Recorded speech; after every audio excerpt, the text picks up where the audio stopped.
Good afternoon. જો આજે આપણા આ એકમની અંદર સરસ મજાની એક વાર્તા આવે છે. આ વાર્તા હું તમને ગુજરાતીમાં કહું છું.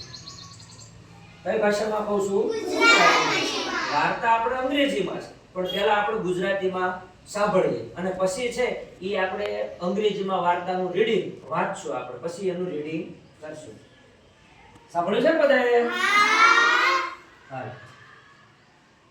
તો એક સરસ મજાનું નાનું એવું તળાવ હતું. તળાવ તમે બધાએ જોયું છે? આવું સરસ મજાનું નાનું તળાવ હતું. તળાવને કિનારે ઘણા બધા વૃક્ષો હતા. તળાવમાં નાના નાના કમળ ખીલેલા હતા.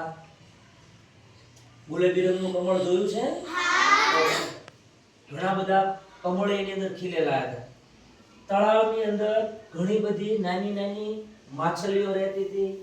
કેટલાક દેડકાઓ રહેતા હતા. આ તળાવની અંદર એક મોટો કાચબો રહેતો હતો. એક મોટો કાચબો. આ સિવાય આ તળાવમાં બે મોટા હંસ રહેતા હતા.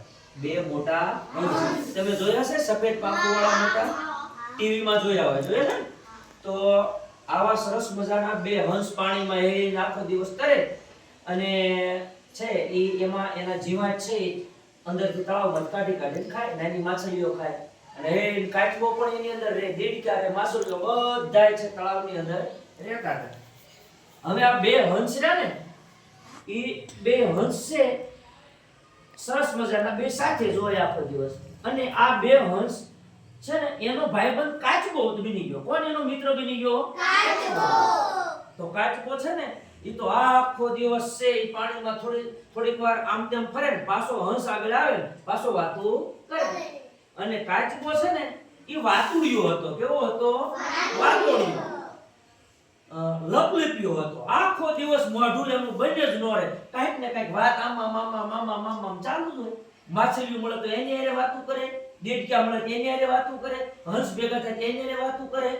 અને કોઈ ભેગું ન થાય ને તો એકલો મોઢું બહાર કાઢીને પવન સાથે વાતું કરે.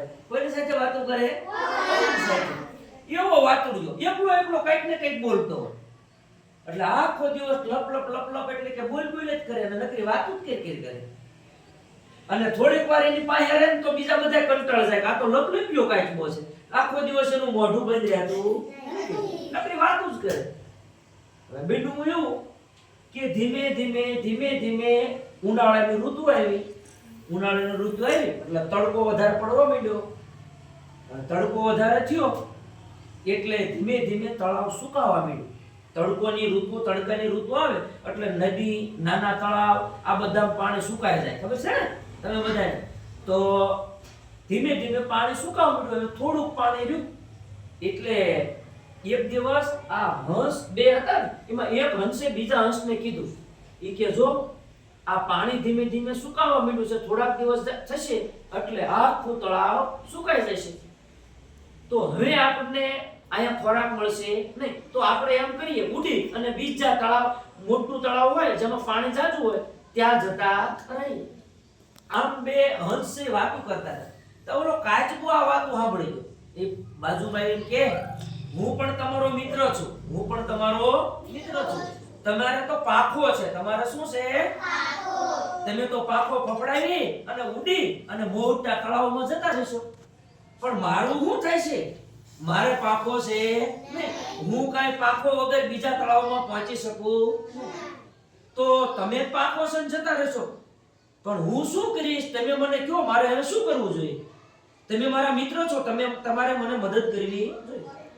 હંસ કે કઈ વાંધો નહીં, અમે તારી મદદ કરશું. તું અમારો પાકો મિત્ર છે એટલે તને અમે છે એ અમારી સાથે લઈ જઈશું. કાચબો રાજી થઈ ગયો. હાશ, હવે હું પણ હંસની સાથે મોટા તળાવમાં જતો રહીશ. પણ વળી કાચબો કે પણ હું તમે પાકો ઉડીને જશો, હું કેવી રીતે આવીશ?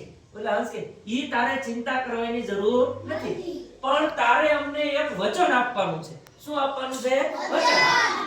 એક બાહેધરી આપવાની છે, એક વચન આપવાનું છે કે તારે અહીંથી આપણે નીકળીએ અને મોટા તળાવમાં પહોંચી ન જઈએ ત્યાં સુધી રસ્તામાં વચ્ચે તારે મોઢું ખોલવાનું નથી, પેક રાખવાનું. એટલે કે તારે વચ્ચે ક્યાંય બોલવાનું નથી. રસ્તામાં ક્યાંય પણ તારે બોલવાનું નથી. તું આવું કરીશ? કાચબો કે હા, હું રસ્તામાં ક્યાંય વચ્ચે બોલી નહીં. અને મૂંગો રહેશ, મૂંગો રહે. નગરની ટેવ કેવી હતી? લપ લપ કરવાની, વાતો કરવાની. આખો દિવસ મૂંગો રહી શકે નહીં. એકલો એકલો બોલતો હતો. એટલે તો બીજા ભલે તો બોલે જ ને. પણ હંસે શરત કરી કે જો અમે તને મદદ કરીએ, અમે તને સાથે લઈ જઈએ મોટા તળાવમાં, પણ તારે વચ્ચે ક્યાંય બોલવાનું નથી. એટલે કાચબો તો તૈયાર થઈ ગયો કે હવે હું વચ્ચે ક્યાંય બોલીશ નહીં. એટલે હંસ કે તો ચાલો અમે એમ કરીએ, અમે એક સોટી એટલે કે લાકડાની નાની સોટી ટુકડો, લાકડીનો ટુકડો. એટલે હંસ છે તે ઉડતા ઉડતા ગયા અને તળાવની બાજુમાં ના ફરતા ઝાડવા હતા, એમાંથી આવડો લાકડીનો ટુકડો લઈ આવ્યા. લાકડાનો ટુકડો લઈ આવ્યા. બે હંસ છે ને, આ બાજુ એક હંસે ચાંચમાં લાકડી પકડી, એક બાજુ આ બાજુ પકડી. પછી ઉડતા ઉડતા ઉડતા ઉડતા આવ્યા તળાવના કાંઠે ઉભા રહ્યા. પછી કાચબાને કીધું જો વચ્ચે ક્યાંય બોલતો નહીં. કે કઈ નહીં, હું વચ્ચે ક્યાંય બોલીશ નહીં. પછી કીધું કે બે બાજુ હંસે આ બાજુથી એક લાકડી ટુકડો પકડ્યો, શેડો લાકડીનો શેડો આ બાજુ જ પકડ્યો, એક હંસે લાકડીનો શેડો આ બાજુ પકડ્યો. પછી ઓલા બે હંસે શું કીધું ખબર? કાચબા ભાઈ તમે છે ને આમ રાખ્યું નીચે ચાંદ, આ લાકડી છે ને વચ્ચેથી મોઢેથી પકડી લો. વચ્ચેથી લાકડી છે ને પકડી લો મોઢેથી. એટલે કાચબા એમ કે આમ છે એ વચ્ચે લાકડી પકડી લીધી. અને પછી કીધું કે હવે બોલતા નહીં હો. અને એમ કરીને પછી હંસ તો બે ઉડ્યા. એટલે આ સરસ મજાના ઉડતા ઉડતા જાય, આમાં ઉડતા ઉડતા જાય. અને બે બાજુ આમ હંસે લાકડી મોઢા પકડી દે અને લાકડીની વચ્ચે કાચબો લટકે. વચ્ચે કોણ લટકે? અને હે નામના બામના ઉડ્યા અને તળાવમાંથી થોડા ઉડીને બહાર નીકળ્યા. એટલે સરસ મજાના લીલા લીલા ઝાડવા આવ્યા.